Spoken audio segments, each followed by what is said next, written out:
First of all, Bernie, welcome to the show. Thanks again Thank for you very much.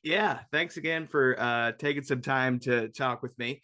I've been in the radio business from the start because my dad worked with the Bob and Tom band during the 90s. So, I've Aha. been around this from the start. And I'm wondering from you, was this always an ambition to work in radio from when you were a kid? Absolutely.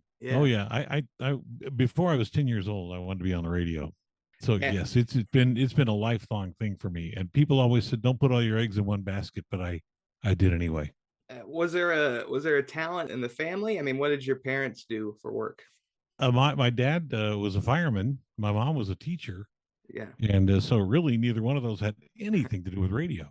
Yeah, and I mean, what did they think of those career goals for you in the My beginning? mom was one of those people, because I'm totally blind. She Right. wanted me to have the best of everything. Anything that she could possibly do to make things work for me, she would do.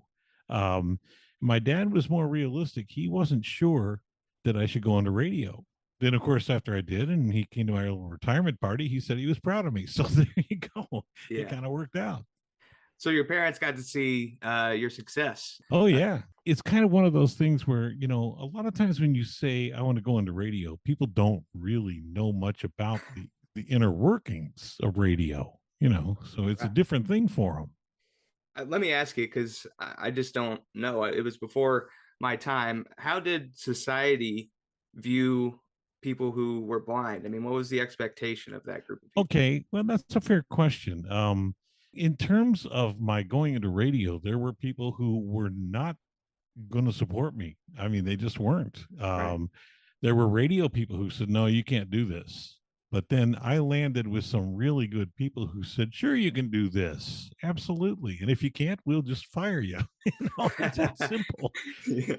Yeah, it really does come down to ratings at the end of the day. But um, That and the fact that, when you're totally blind and you come to a guy or girl, whoever, and you say, hey, I can do this. And they go, well, okay, we'll give you a chance. And if you can, then you're in.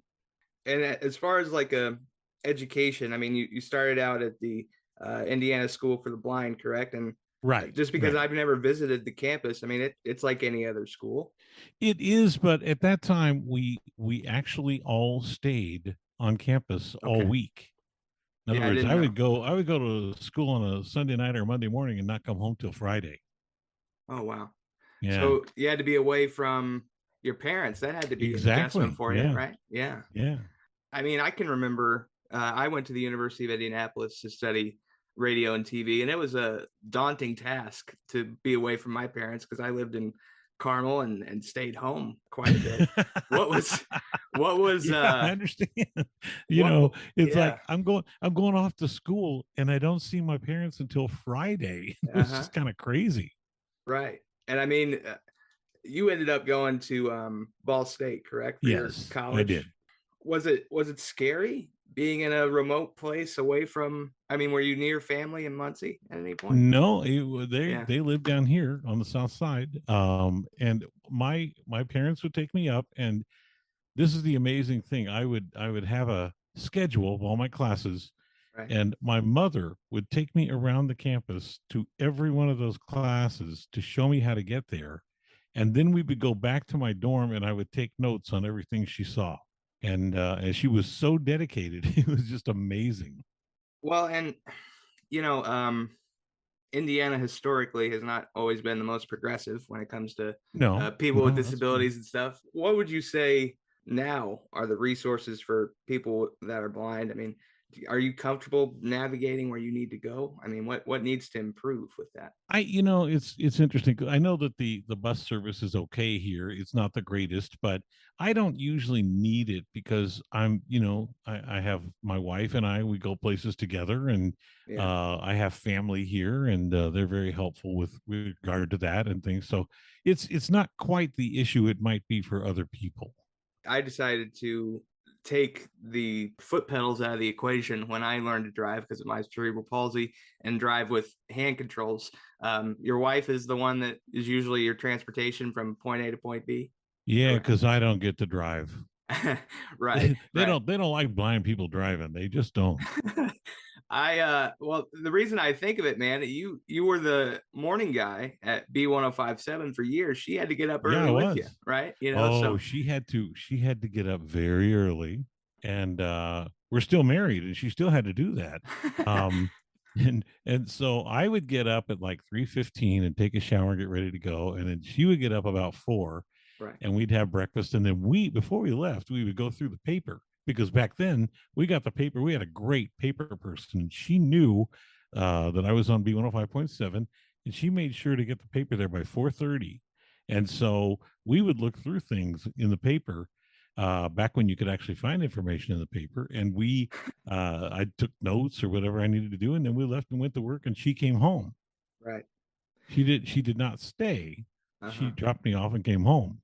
Well, and you know, you obviously have a career talking as an air personality about music. I'm just curious. Did you have any interest in playing music or writing any? No, not really. But you're right. I played a lot of music on the radio, and Yeah, and I also DJ'd parties and weddings and things like that through my career. So, I mean, I definitely have a love of music, and I have a brother who's in a band, or actually been in a couple of bands throughout his life. They're cover bands, but he's really, really good. Great guitar player, great singer, great trombone player. Can yeah. do all that stuff. I could never do it. My dad had his own band in addition to working with Bob and Tom, and it's a whole nother thing to go from speaking in public to singing in public. So Sure. I don't know how musicians manage to do that. As far as like navigating on your feet, like I'm just trying to put myself in your shoes.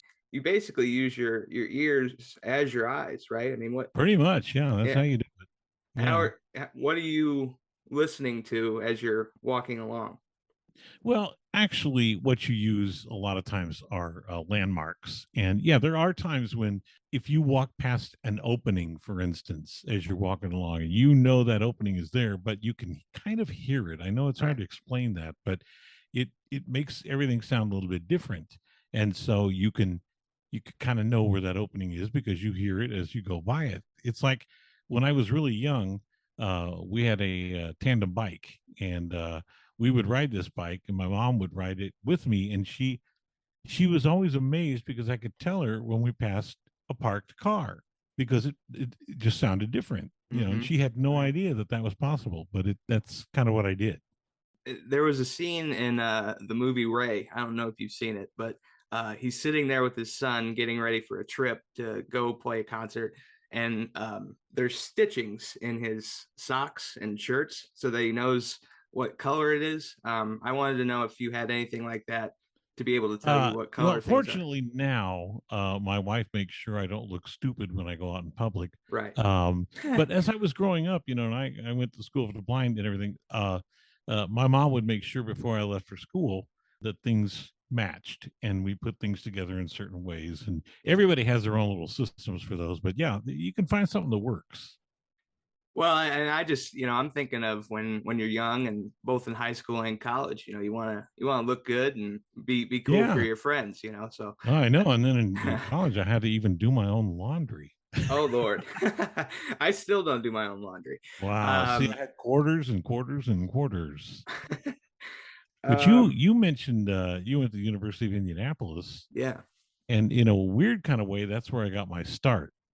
I was 14, and it was Indiana Central back then, right, and WICR was a 10-watt station. And because I was on the south side, I would listen to them a lot because they would play a lot of things that nobody else was playing, and it was fun to listen to them. And so one day, I called the guy on the air and I said, "Hey, I'd kind of like to come down and hang out." yeah, And he said, "Okay." And so I went down there, and I was, keep in mind, I was 14, mm-hmm, and I knew everything. I mean, when you're 14, you know everything. yeah, Unfortunately, I never outgrew that. But at that time, he was on the air, and I kept saying, "Hey, Charlie, what you need to do is this. And why don't you do this, Charlie? Why can't you do that?" And finally, he said to me, "Do you want to take over the show?" And I paused for a second because I got scared, and I couldn't say no because I right. came in with all this bluster and all this. You got to do this. Why don't you do that? So he showed me the board in 15 minutes, and I took over his show. And that was the first actual time that I ran a board and was on the air. and it was so much fun, even more fun than I thought it would be. Yeah, whenever you sit in front of the board, you feel kind of powerful. Well, you kind of do. It's kind of Yeah. silly, but it's Uh, like I've told people before. It's like when you have a microphone in front of you, you're in charge. You're the authority. When people listen to you, they are listening for what you are going to say, if they feel like it. Sometimes they don't, but they do sometimes. I was taught in school, as far as the kind of approach that you want to have before you open the microphone. You want to pretend like you're talking to one person. Yes. Is that the approach that you have before Yeah. opening the mic and And talking? it works that way. It's kind of a silly thing, but it really does work that way, because then in essence you're talking to hundreds of one persons. Right. Everybody thinks you're talking just to them, and that's how it's supposed to be. Preparation is always an important part of doing a Yes. good shift. What if you had an hour of music? How do you typically prepare, Bernie? You mean like what do I do to get ready for the show now, or what did I do Yeah, just then, like or I didn't know what kind of news items you prepare, if there's any sort of research that goes into what oh you yeah. say. First of all, I wish I had an iPhone back in 1971 when I went to WICR, because Yeah. I use the iPhone for all kinds of things. I have a friend who sometimes will send me information, and my wife is real good about helping me with stuff, and then I just write it out in Braille and I take it to work, and some of it gets used, some of it doesn't, but it's always there and it's always handy to have it. And when you do your preparation, you said you have to do it out in Braille.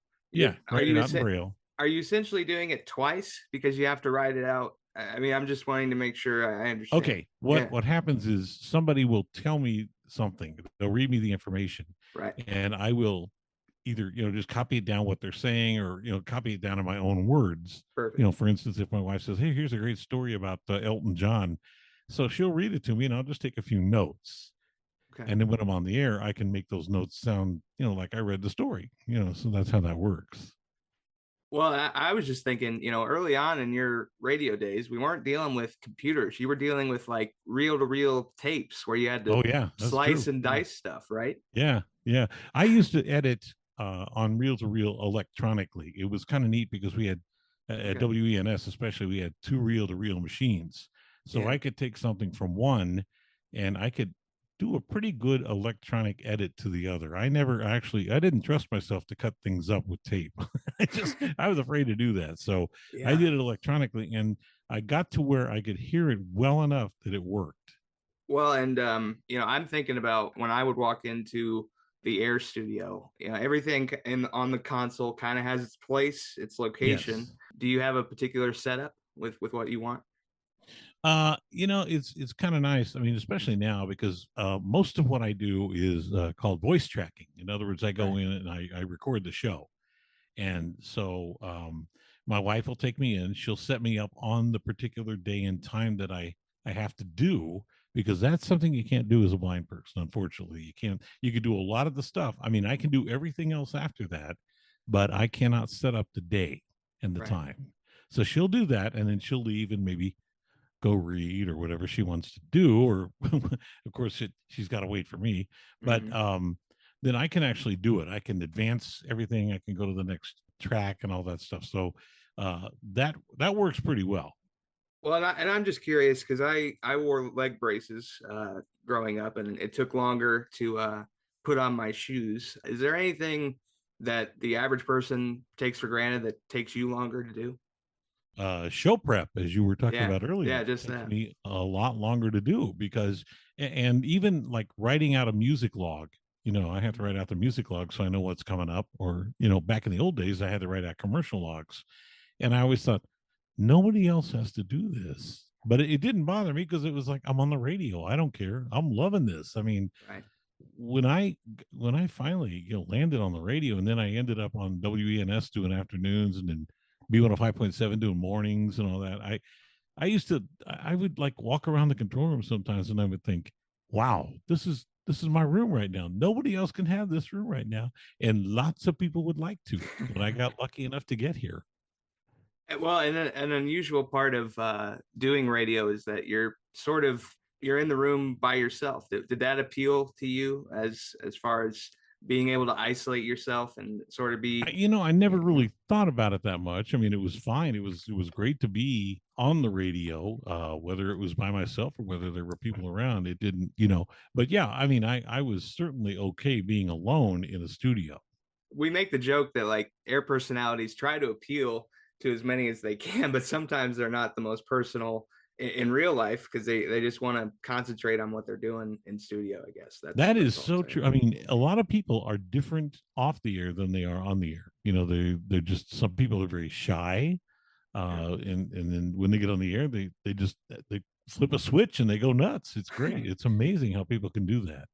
And I'm just curious because I would think it's a career path that a lot of people who are blind would pursue. Do you know any other air personalities here or elsewhere that are blind? You would actually think that that would be a perfect career for blind people, but Hmm. it apparently is not. And I had my share of difficulty getting into it too, because I had people who told me, no, we can't hire you, you're blind, you can't possibly do this. And Mm. so fortunately, I got lucky and I landed with some really good people, not just people like Rick Cummings and Jeff Smullian at WENS when I got there in 1981, but even before that, when I was starting out, and at WERK in Muncie, Paul Mendenhall was there and he was the program director, and he basically never made me feel like he doubted me at all. I have a friend, Mark Prout, who took me to Hartford City, Indiana, where he was working, and he showed me the board and he let me take over. And I thought, wow, this is great. There are people out there who really will do this. And Right. I got real fortunate finding those people. Something that I've struggled with, and I'm working my way through it. It's hard for people with disabilities to make a mistake because they feel like they're gonna lose whatever it is. You're Um, right. how do you handle mistakes and get that stigma out of your head? Well, fortunately, I just never make them. No, no, that's not true. That's a Right. total lie. Edit that out. Okay. No, actually, I hate the thought, because I know that there's somebody out there who's going to say, well, he made that mistake because he's blind. Right. And you just know somebody's going to think it, and somebody might even say it, but you just try really hard not to make them, and that's the best you can do. I mean, I used to tell people, and this really annoys a lot of blind people, because I say, when you go into any industry as a blind person, you have to be better Mm. than the person behind you, because it's like when I got on the radio, especially here in Indianapolis, I'm like, I've made the big time here, this is great. And I thought, there's got to be somebody there going, I'm as good as he is, I'm as qualified as he is, Right. and I can see. And so it's kind of difficult, because you have to say, okay, well, I got to be better than that person who can see. And a lot of blind people don't like it when I say that, because it hits them a little hard, I think. I kind of felt that I had to work harder than my counterparts. Do you think if we blindfolded somebody that they would be able to do what you do? Not at the outset. I think it would be very difficult. It would be kind of funny though, because there are a couple of people I would love to do that to, because they just don't seem to understand sometimes. I thought one time, one of my program directors, I thought, you would be a kind of guy I'd like to blindfold and have you come in and play radio, because I mean, really, if you've seen and you put a blindfold on, first of all, it's not fair, because you have not been blind all your life. Right. You're just Yeah. blind for the minute, so it's a whole different deal, really. That makes total sense. And Yeah. was there ever, because you've been on the air for so long and had such great success, was there ever an opportunity to go elsewhere? It's funny, because when I got into radio, it was one of those things where people did that thing where they worked in a town or a city for a couple of years, and then they went to another town and another city, and kind of thought of it as a stepping stone to the big time. Right. And I ended up at with Emmis in Indianapolis, and there were a couple of times when I did send out some tapes to other stations, and then one day I thought, wait a minute, this is the best. I've got it made here. It doesn't get a whole lot better than this. And so I just stopped doing it, because I would never be as happy somewhere else as I am here. So, Yeah. just a great place. And it's like I said, a lot of people along the way who have helped me, they didn't think twice about it. They just did it. And I have known blind people who have wanted to get into radio and could not find that connection. And I Mm. hate that for them, but it just happens. Well, and one of the scary things for me, especially as a young man trying to navigate this entertainment sphere, like it's hard to own a home or have anything stable because of the business and how quickly you can be gassed out with Oh, just exactly. how it And works, so, when I ended up here and like, I've been here for 41 years, right? it's like crazy. It's hard to believe that actually happened. You've talked about it a little bit. Like, did Emmis make any accommodations to the studio itself to help you out? I'm just trying to Well, it's kind of interesting. When I first started, they really didn't have to because everything I needed, I brought with me. I had a Braille writer, which would enable me to take notes on anything and write out music logs. And I also had something called a label maker, which, label makers are just normal, label maker, but this had Braille on it. And so anything I needed to Braille, back in the old days, we used carts, which looked a lot Mhm. like 8 tracks, but I put Braille on every single one in the studio, every one that I Mm. might ever need. But now, of course, it's all on hard drive, and so you don't have to do that. Yeah. Um, the fact is that at first they didn't have to make any accommodations really, but when we went to computer, when we went to hard drive and we put everything into a hard drive, there were no CDs in the studio, no cards, no nothing. Yeah. They did have to make some adjustments for me. And in fact, our engineer, when we first went to this, talked to one company and they said, well, we can't really help a blind person, so maybe Mm. you should just let him go. Wow. And of course, our engineer was not happy. He was a very loyal guy, and still is. And so he wouldn't put up with that. And so finally, they found a company that said, "Oh yeah, we can accommodate that. We can work around this." And they did. And since then, we switched to even another company. And fortunately, they found a way around working with a blind person too. So it can be done if you find the right people. Folks probably don't always realize that you are blind, but do they recognize your voice ever in public? Actually, it does happen from time to time. Yeah. It's kind of funny when it does because I never think twice about that stuff. But yeah, it has happened at a restaurant. If I'm ordering something, the waiter or waitress will recognize my voice, and so yeah, it happens. But it's just kind of an interesting thing, about being blind because people don't know, and I never mention it on the air. I never refer to it at all, and I don't. I know some blind people who are on the air do, I just never do. You mentioned that you're married and that your wife helps you get from point A to point B. Do you have kids, Bernie? I didn't know if I you did or do. not. Yeah. I have 2 kids. She has 3 kids, and, so, yeah, Wow. yeah. What does it feel like to be a grandparent and have the time to spend with them, man? Well, unfortunately, we don't get much time because they live in Evanston, the Oh, ones really? with the and then we have a grandchild in Brownsburg, so, it's kind of a distance too, but when we see them, it's a lot of fun. And it's funny, my own kids were very different when they were young. I had 2 boys. I had one who was very protective of his blind father. Mhm. I mean, very protective. And then I had the other one who would really just as soon pull a trick because I couldn't see him do it. Oh. And so the one brother would tell on the other brother, and it was great. You know, I thought about your retirement because I remember tuning in and seeing the Facebook Live on your last day. Oh yeah, It yeah. seems like you're working more now than when you retired, man. It's funny because people say that all the time, and I think it's because I'm on in different times all the time now. I'm Right. not the same. It's not the same. I was doing afternoons when I retired, but people hear me at different times now. So I think that may be part of that. But that retirement, speaking of that, that was such an unbelievable day Yeah. for me. I mean, it was just absolutely amazing. My family was there. All kinds of Jeff Smulyan came in. Rick Cummings, a programmer from LA, Mm, flew in.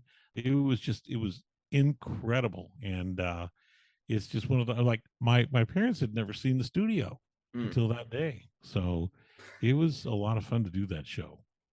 What does it mean to not only get recognition from the folks that listen to you, but also your peers in the business? That has to mean something. It's just, well, it's amazing. I'm always really nervous around my peers. I'm like, Yeah, right. okay. But yeah, it's pretty amazing. Did the pandemic limit what you could do in retirement? I kind of thought about that, like, oh, you probably wasn't able to travel too much. We were kind of bummed out about that actually, because we Yeah. thought, after we retired, we'd be able to, do whatever we want, go wherever we want, and yeah, that definitely put some restrictions on it. And the funnier thing about that is, when I retired, I thought I was done, and Sean Copeland, who does mornings for B105.7, Hmm. became program director, and he called me one day and he said, one of my first goals is to get you back doing part time. I was like, okay, I'll do that. And when I retired, I was really ready to go. I wasn't really burned out on radio, but I didn't want to get burned out on radio. And so I thought it's time. And then he called me less than a month later, and it's like everything got renewed. It was a new spark. Everything was just, I mean, it was all fun again, and it still is. It's kind of funny how that worked. You were inducted into the Indiana Radio Hall of Fame in Yes, 2018. What does that mean to you, Bernie? that was outstanding. That was, and what's funny is, initially it was my son who really wanted me in there, and he sort of started trying to figure out how to do it, and then of course he had to enlist my wife's help, and then Dave White, the guy who's in charge of it, was a big help, and it was just amazing. It's something I'll never forget.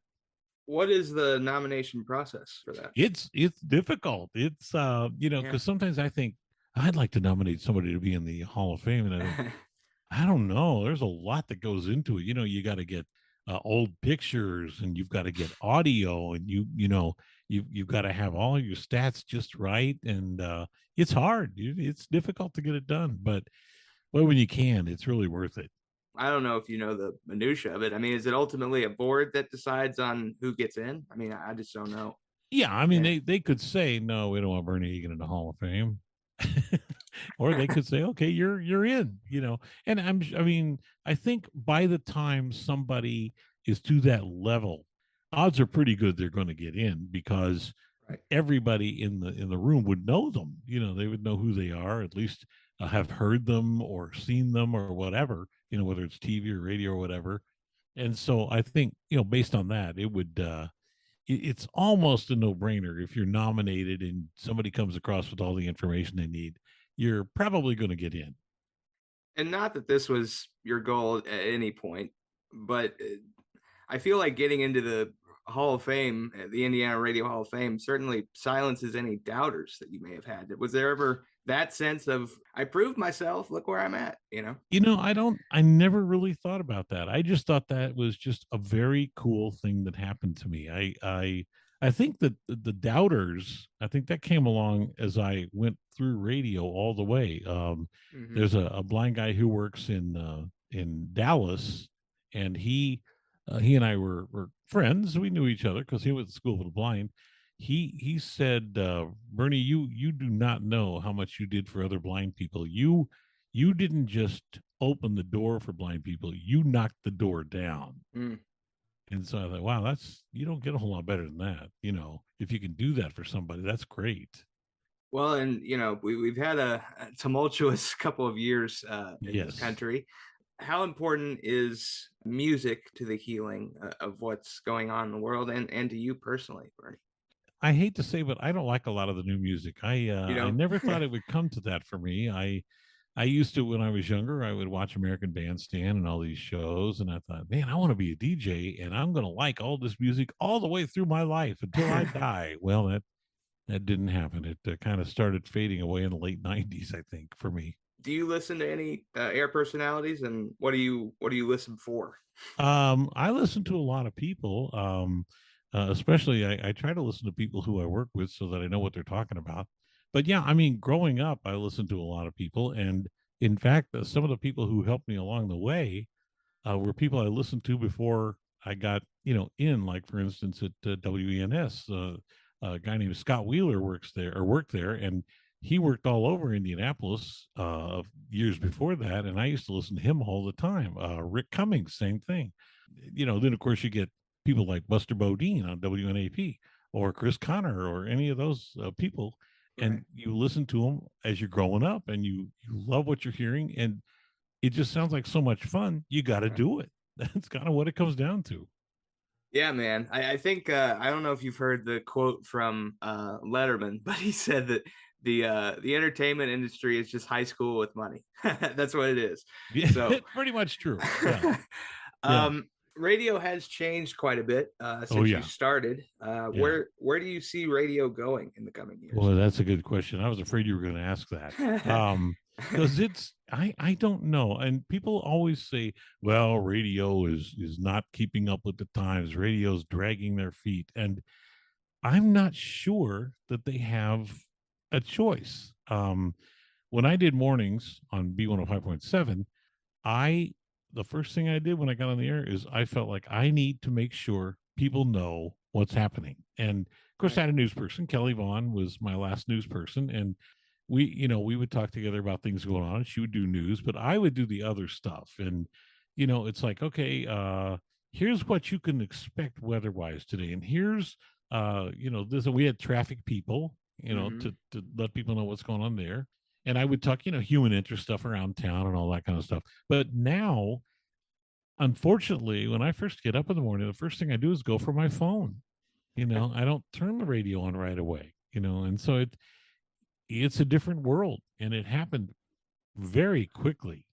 I hate asking this question because I love this business, but would you recommend being in entertainment now? It seems a little crazy to even try it. It's so funny because every time I think no, then I see a guy or girl who actually makes it work for them, Right. and they become more innovative. Sometimes you got like a producer, for instance, and this producer finally says, "Hey, you know what? I don't think I want to be a producer anymore. I think I want to go into sales." And so they go into sales, and therefore that opens the door for another person to be the producer. So there are definitely ways to get in. There aren't as many. There aren't. I mean, for instance, we don't have somebody working overnight. Mm, We voice check the overnight, and so therefore you lose a shift right there. right. And in fact, a lot of our shifts are voice tracked in house. That's a good thing about it. There are people who are there voice tracking it, but you don't have enough room for more people. And I hate it for blind people because I think it's even more difficult based on the industry now for them. Yeah. Well, and I thought about you and like being a Pacers fan, for instance. Like radio is so important to the local news and just an exchange of information. That to me is its most important purpose. Oh yeah, and it's so funny because I do love the Pacers, and I Yeah. once in a while I will see Mark Boyle somewhere, and that's kind of a cool thing because if you're in this industry, when you see somebody who's in the industry, they kind of know who you are, and you could Yeah. talk to them a little bit more freely. But every time I talk to him, I say, Mark, I got to tell you, you do such a good job Oh. describing these games. And his first comment always is, that is a real compliment coming from someone with no sight. Hmm. And so I think he's getting confused because the fact is he's describing the game in theory to someone with no sight because you're not seeing the game on the radio, you're hearing it. Hmm. And so I don't know why he says that, but Mark, if you're listening, I hope I clarified that for you. I've met Mark too, man. He's a great guy, Oh and yeah, it's unbelievable when he does away games. As much as we loved Slick when he was with him, he can do it by himself. That's the other I amazing thing. know, I know, Yeah, and there are a yeah, lot of those guys that are around the league that do that, and they sometimes have somebody with them, sometimes they don't. yeah. But Slick was just so much fun to have there, and Right. Mark had such respect for him that it made it a lot of fun. What's next for you, Bernie? Are you wanting to do like a podcast or something different? I don't know the thing about podcasts, and you do one obviously. And how long Yeah. have you been doing this? We're coming up on 2 years. I started in Wow. summer of So what made 2020. you decide to do this? I was tired of doing like the cookie cutter basic interviews, and I just wanted to talk to people that I care about and think are cool. And you're Yeah, one of that, those that way you folks. could So take your time with it too. Ladies and yeah. gentlemen, we're talking to Jimmy Kennedy here. Thank you for being on the show with us. So Yeah. so you just decided one day you're going to do your own podcast. And it was during the pandemic. And actually, the first use of it was to try to talk about Trump and the corruption that he had in the Oh, beginning. okay. That's Not to make it cool. political, but Yeah. All right, it good for was a you. scary Yeah. time back then. It still Yeah. is. Yeah. Um, So you yeah. just you started doing this podcast and you got Mhm. people to believe in you. Do you have Yeah. any clue at all how many listeners you get? I do get some stats from the place that publishes it, and the average is only like 40. I mean, you're not going to get a wide See, that's base. that. Yeah, Yeah, that's the point about yeah, podcasts. It's right, it's very there are so many of them, that it's hard to actually lock down a huge audience for one. hmm Which is the same with internet radio stations. A lot of people run internet radio stations, and I'm thinking, how in the world can you make a go of internet radio? That's got to right. be really difficult. Just to help with my performance, Bernie, when you're in a studio or recording, do you stand up or no? Yeah, I generally do. Although right now I'm sitting down because it's in my office here at home and it's more Yeah, comfortable. But yeah, yeah, I sure. like when I'm recording, when I'm voice checking for the station, or when I'm reading a commercial or whatever. I usually stand up. Do you have any kind of warm up or routine to get your voice ready to go? Drink a beer or two, and then no, I'm kidding. That is a total lie. No, I would like to say yes. I would like to say yes. I have this routine that I go through. It's a breathing exercise that I started back when I was 12. And no, I don't. Right. I have nothing. I walk As in, I clear my throat, drink some coffee or whatever, and then I play radio. one of the program directors that I had said that one of the most important things to being an air personality is being authentic. What qualities are you looking for in an air personality when you listen I to them? think that's exactly right. You got to be authentic. You got to, I mean, if you're not, then you got to fake it so well that no one knows that Hmm you're not. I mean, it just helps. It helps to be you to have a warmth. If you have a warmth, that's a plus. That's huge. If you know your stuff, when you play a song and you say, "Oh yeah, so and so did that song," and it was originally done back in 1964 by this group, uh, Hmm. people respect that. So you have to know what you're talking about. You've obviously spent several decades in the radio business. What life lessons have you learned from being in this? Well, I've learned that for me personally, I could not take no for an answer when I wanted to get in radio, and so it was really kind of difficult, but I got there, and I still love it. It's still fun, and I don't know how much longer I'm going to be in it because there are a lot of other things going on with the company and everything. But Hmm I'm still having a good time. I'd never really think of it as work. I just play. And a lot of folks are facing adversity, dealing with their own stuff. What advice do you have for anybody that's facing an adversity right now? Wow, you gotta, because I think what happens is the worst thing that happens initially is you just get depressed, Hmm and you have to try so hard to work out of that. Because I mean, that happens even to my wife and me. We'll walk around the house and we're just like, we really shouldn't go anywhere because of this virus. So I guess we'll stay at home. But you have to kind of, it's a mindset, and it's much easier said than done to do that. For folks that want to reach out to you, how can they reach out? They can't. No, I'm kidding. Yeah, not available, folks. I'm kidding. I don't do much of that, critique people and stuff. I don't think I'm in a good position to do that anymore because I'm not in programming. But I'm on Facebook, I'm on Twitter, and I'm on B105.7 every weekend, noon to 6, Saturday and Sunday, and then sometimes even part time during the week. So Perfect. I'm definitely out there and I'm accessible. So I am available. Well, Bernie, it's an absolute joy to have you on the show. And folks, to listen to this again, you can check out my website, jbkonair.com, or get the podcast anywhere by searching JBK on air. Until next time, have a great day and a better tomorrow.